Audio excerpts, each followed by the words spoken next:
Next chapter, we will continue on pressure. So the pressure I can divide it into three parts. Okay, pressure exerted by solid. Okay, pressure exerted by liquid. And lastly, pressure exerted by or gas pressure. Okay, gas pressure. All right. So today I just want to continue on pressure exerted by solid. All right. So what is pressure? Okay, pressure is defined as force per unit area. Okay, force, we have studied about force before. Force, the unit for force is N, Newton. Over area, the unit for area is meter square. All right. So from here we can get the formula for pressure is Newton per meter square. Okay, Newton per meter square. All right, here per meter square. All right.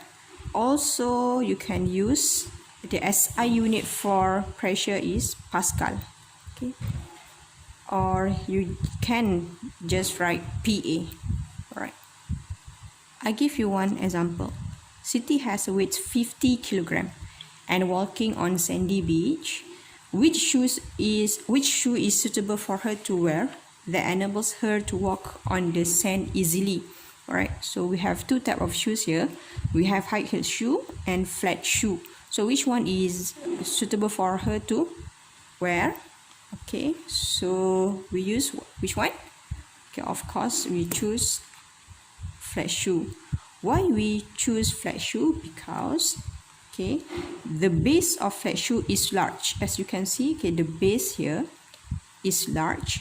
Okay, as a result, the pressure that acts on the sand is less.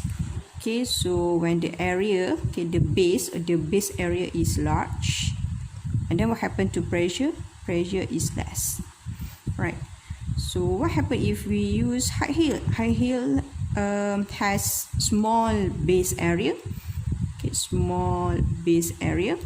As a result, the pressure that acts on the sand is greater.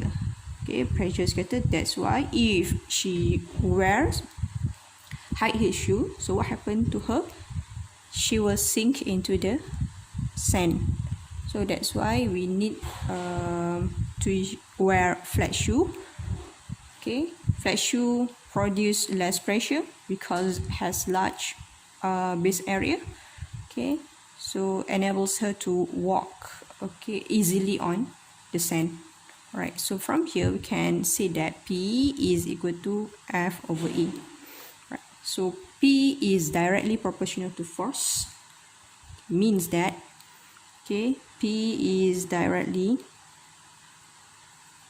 proportional. P is directly proportional to force. P is inversely proportional to A. What does it mean by P is directly proportional to force? Okay, means that if we increase force, okay, the pressure will also increase. So in this case, okay, Siti has weight 50 kilogram. Means that for both shoes, the force or the weight is the same, which is 500 newtons. Okay, 50 kg. We convert to weight to times 10.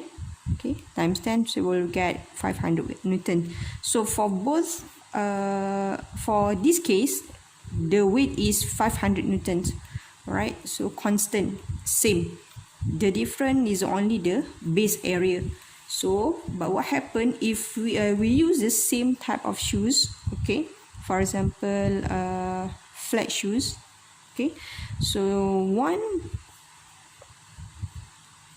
has weight 50 kg or 500 newtons, and another one has weight 80 kg or 500 newtons. All right, so which one, okay, for in your opinion, which one, 500 newtons or 800 newtons, will sink more into the ground, okay, while they are using or they are wearing flat shoe? So of course 800 newtons because it has greater weight. Okay, bila greater weight, pressure pun greater, and then it will sink to the ground.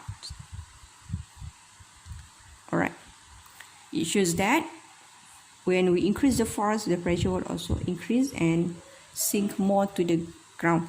Right, so P is inversely proportional to A. What does it mean by inversely proportional? Means that, okay, so P is inversely proportional. So means that if we increase the area, the pressure will decrease. Okay, when we increase the area, pressure will decrease.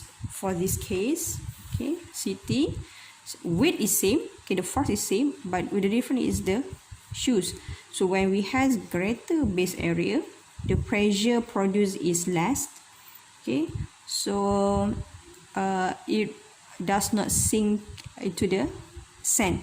While when she used or wearing high heel shoe, so what happened? It will sink into the sand. Okay, because of the high pressure. Application of pressure in daily life.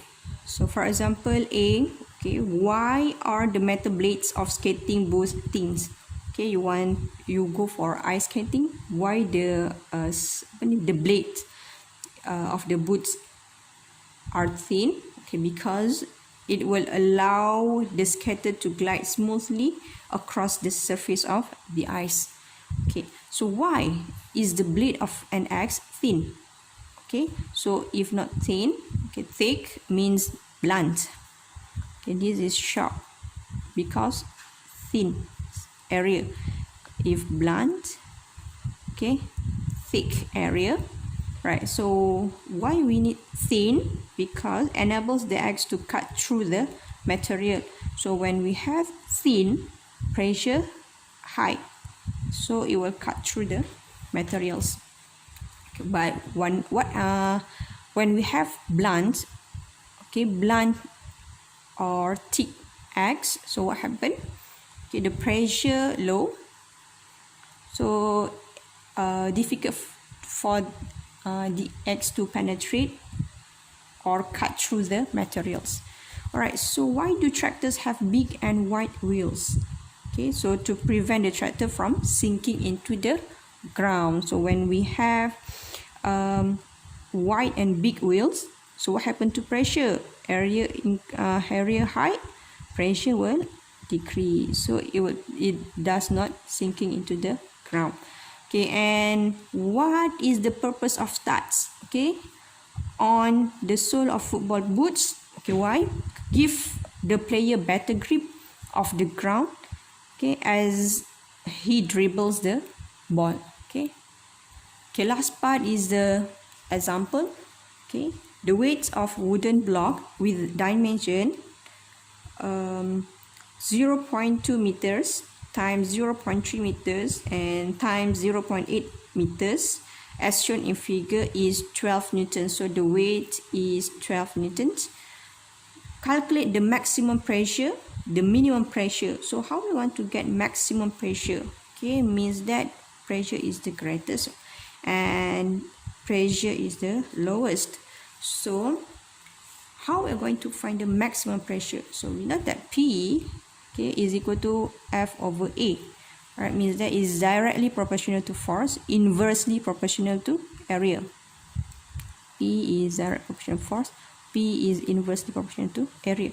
So in order to get, okay, so because the force or the weight of the block is the same, the difference is the dimension, right? The area, all right? So how we're going to find or get high pressure? So we have to find out which dimension has the lowest area. All right, so if we have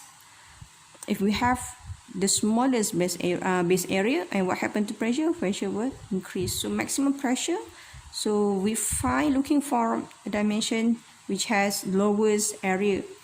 All right, so which one? It's area, right?